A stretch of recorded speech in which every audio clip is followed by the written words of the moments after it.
Hi, my name is Saha, and I'm a senior at the University of Michigan. As a Palestinian student, a member of SAVE, and an author of the resolution, I was deeply involved in the Divest movement.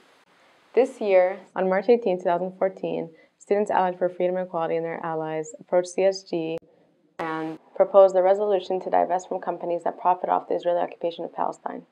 We galvanized support from hundreds of Palestinian students and allies. After hundreds of students tried to fit into CSG's chambers, so until we're at 80 people, we can't do anything. They were forced to move downstairs into the largest room on campus, the Michigan Ballroom. He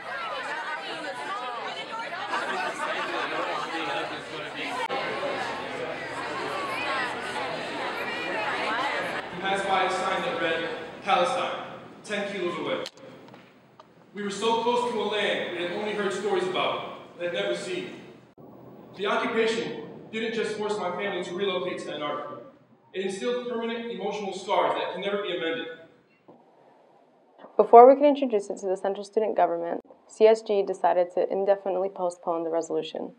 I want to ask you, as victors of the world, what message does it send when we are invested in human rights violations? What message does it send to the Palestinian students before you who have shared their narratives, who are directly impacted by the activities engaged by these corporations? Now, I'm not asking you to be the UN, I'm asking you to be CSG. And as CSG, it is your job to represent students' concerns and debate them. Look at the crowd above you, in front of you. But today was the day that I thought my student government, the government that I elected, was going to listen to me, was going to listen to Nicole, was going to listen to Omar, was going to listen to Sam, and to the Palestinian students on this campus. We were given a platform. We are supposed to be given a platform to speak in this room, and the clothes are being shut in our face.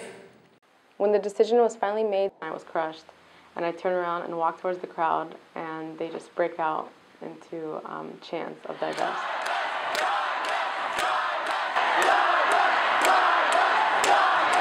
Watching people's anger and emotion while they were chanting, I knew a storm was coming. I knew that that emotion would soon change into action that would change the face of activism on this campus for years to come.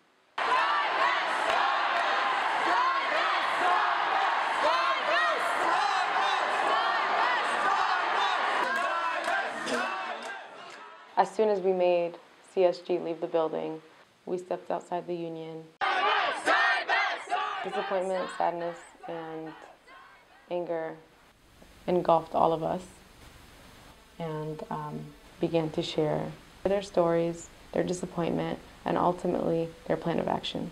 I'm a Palestinian woman, but it was only in the past few years that I was able to claim this last piece of my identity. Look all around you, you're not alone, and then we are all in this together, and we are all supporting the right thing. That night we decided that action needed to be taken. So the very next day, on Wednesday, March 19th, our sit-in began. The point of the sit-in in CSG chambers was to get students' voices heard. By occupying that space, we were stopping CSG daily operations until our demands were met. Throughout the week, students dealt with administration and Central Student Government President and Vice President in order to have their demands met. And I don't really know, if we didn't do this, you would be here, and you would actually care about our response, and care about us as a minority on this campus.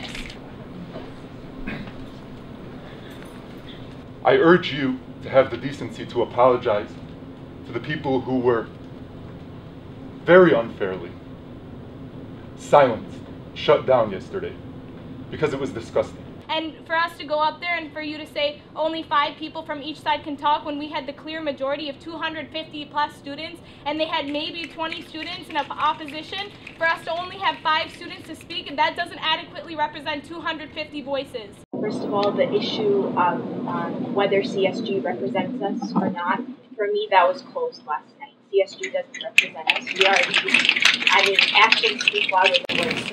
We spent hours every night strategizing, meeting with administrators, and most importantly, building friendships. When Divest took over CSG's chambers, there was immediate consensus that the place needed a new name. CSG Chambers became, and will forever remain, the Edward Said Lounge. The sit-in finally ended on March 24th when CSG reconvened to take a vote on the resolution.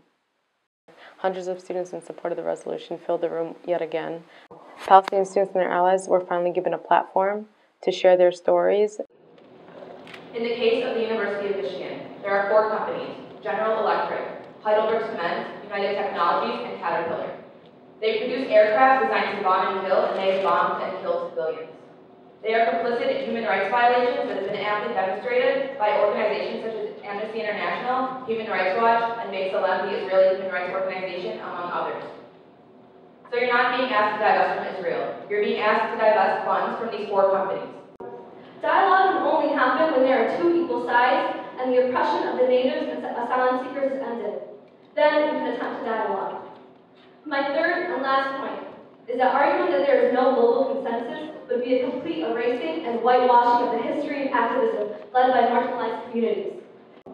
Some people are angry at you, and some people think you are cowards, and some have even lost respect for you.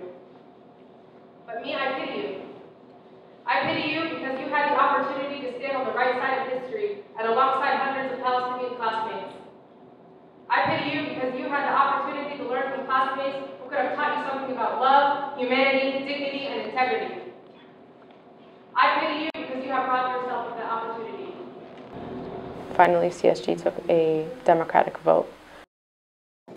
With 9 yeses, 25 noes, and 5 abstentions, this resolution does not pass. While the resolution did not pass, we galvanized support from hundreds of students across campus and thousands of viewers all over the country. That was the ultimate victory.